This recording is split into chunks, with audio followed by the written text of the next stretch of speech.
Каналыма қош келдіңіздер. Бүгін алғаш жасағаннан сүйсініп жейтін отбасымыздың сүйіктісіне айналған печенье дайындаймын. Әдетте артығымен жасап құрғақ контейнерде сақтаймын. Ендеше мен бастаймын. Менімен бірге болыңыздар.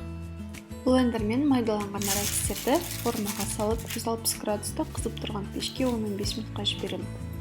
Бір қалыпты кебу үшін және қызару үшін арасында араластырып тұруды ұмытпаңыздар.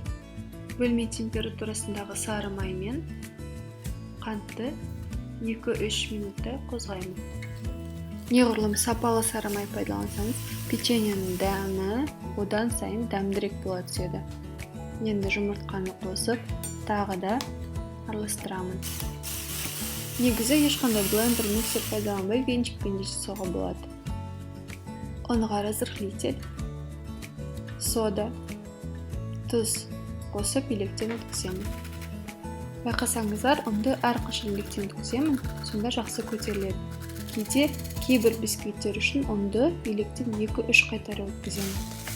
Арахистерім кішкене суып, қамырға қосуға дайын.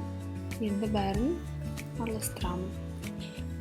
Құрамда көрсетілген ұнның барлығын қосып тастауға асықпаңыздар, кішкенесін алып қалыңыздар, себебі оның сапасына байланысты мүмкін сіз азырақ пайдаланасыз.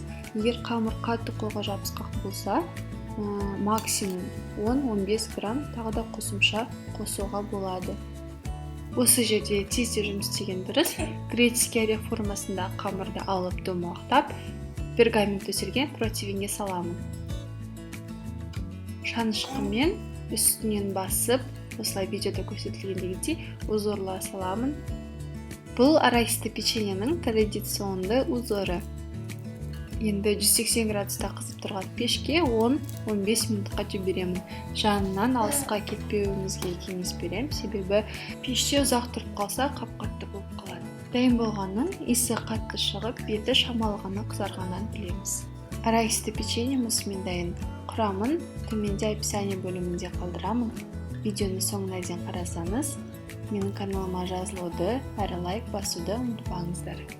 Маған сеніп, менімен бірге болғандарыңызға рахмет.